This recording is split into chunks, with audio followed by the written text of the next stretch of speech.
Few action films from the 90s have managed to hold their ground quite the way this one has. It arrived at a moment when Hollywood was hungry for something bold, and it delivered in ways that even its creators might not have fully anticipated. Behind the cameras, the production was shaped by a series of decisions, accidents, and personalities that would quietly define the final result audiences fell in love with. What most people remember is the spectacle. The tension. The chemistry between two completely different performers who somehow made every scene crackle with energy. But the real story of how this film came together is just as fascinating as anything that ended up on screen. Before a single frame was shot, the project was already carrying the weight of loss. One of the most influential producers in Hollywood history had passed away before the film reached theaters, leaving his longtime partner to see it through alone.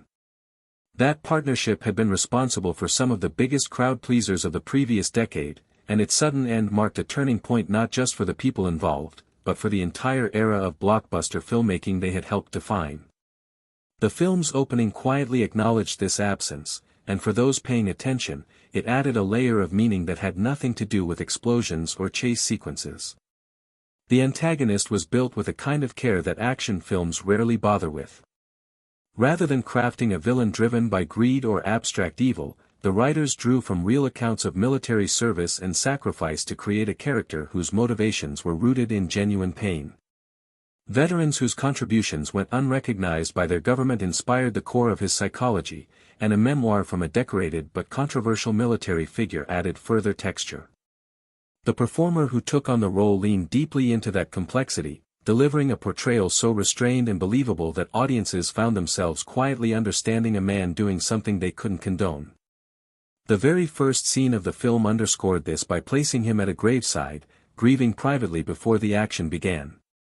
It was a choice that set the film apart from its peers before the opening credits had finished rolling. The dialogue that gives the film so much of its personality didn't all come from the writers listed on the final credits. Several well-known voices in Hollywood quietly contributed to the script at various stages of development, sharpening the humor, tightening the exchanges, and giving certain scenes a snap that elevated them above standard action fare.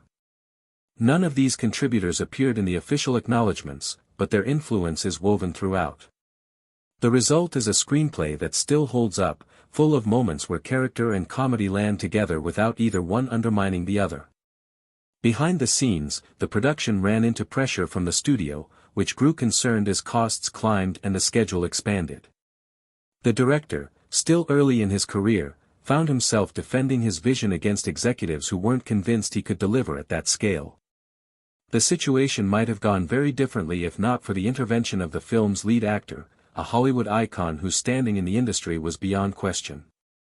He walked into a meeting that was not his to attend and made it clear, in plain terms, that the director needed to be trusted to finish the film his way. The studio backed down. That moment of support proved to be a turning point that preserved the creative direction of the entire project. Filming on location brought its own set of complications. The island chosen as the story's centerpiece is not a private studio lot but a functioning national landmark, open to visitors every single day. While the crew worked through dramatic sequences and carefully choreographed action, ordinary tourists wandered through the same corridors and courtyards, occasionally drifting into the background of shots and forcing retakes. For the director, it added yet another unpredictable layer to an already demanding shoot. But it also gave the film something no set construction could replicate, the authentic texture of a place with real history. The peeling walls, the cold stone, the strange stillness of those spaces translated directly onto screen and made every tense moment feel genuinely grounded. Beyond the island itself, the surrounding city became a playground for some of the film's most memorable sequences. A car chase through steep urban streets used real locations and real infrastructure, giving the action a weight and credibility that purely staged environments rarely achieve. One particular stunt at a historic hotel was so convincingly executed that people nearby assumed they were witnessing an actual accident and called for emergency services. That kind of accidental realism became one of the film's recurring gifts. The technical choices made during production were also unconventional for a director at that stage of his career. A widescreen filming format was selected that offered greater flexibility in tight spaces but came with trade-offs that the director himself later admitted didn't always produce the results he had envisioned. Digital tools that would have solved some of those issues simply didn't exist yet. Despite this, the scope and scale achieved on screen gave the film a cinematic grandeur that set it clearly apart from his debut and pointed toward the style he would continue to develop for years afterward. One of the most talked about elements among fans has nothing to do with action at all. The lead character played by the younger of the two stars made a deliberate and unusual choice. His scientist, clearly out of his depth amid military professionals, simply does not swear. In a decade when action heroes were largely defined by aggression and bravado, this small decision gave the character a distinct personality. He came across as brilliant but awkward, earnest rather than hardened, and the single moment near the end where he finally breaks his own rule lands with far more impact than it would have had he been cursing throughout. It is the kind of detail that audiences rarely notice consciously but feel deeply.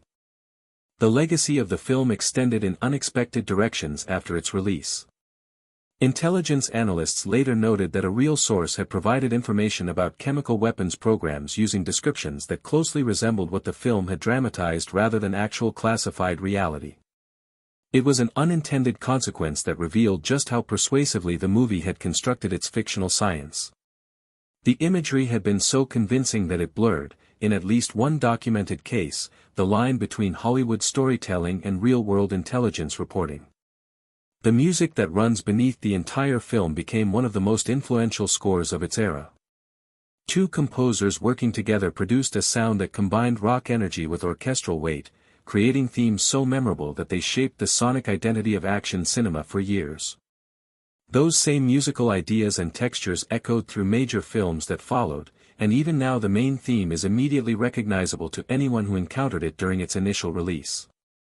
When the numbers came in, the film had far exceeded what a worried studio had dared to expect. Made for a budget that already felt risky given the production difficulties, it went on to earn several times that amount globally, placing it among the year's biggest box office performers.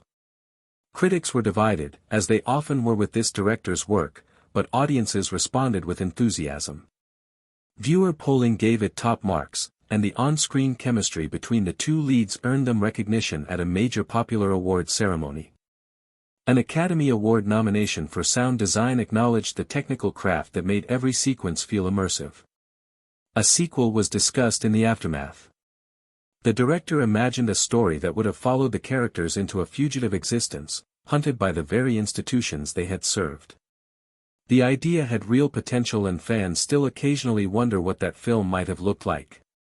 But it never moved forward, and in retrospect that may have been the right call. By remaining a single, complete story, the film preserved a tightness and clarity that sequels rarely manage to maintain. What makes it last, beyond the action and the humor and the performances, is that it takes its characters seriously. The general is grieving. The prisoner is carrying decades of isolation. The scientist is terrified but committed. None of them are simply filling a role. They are people under pressure, and the film respects that enough to let it show.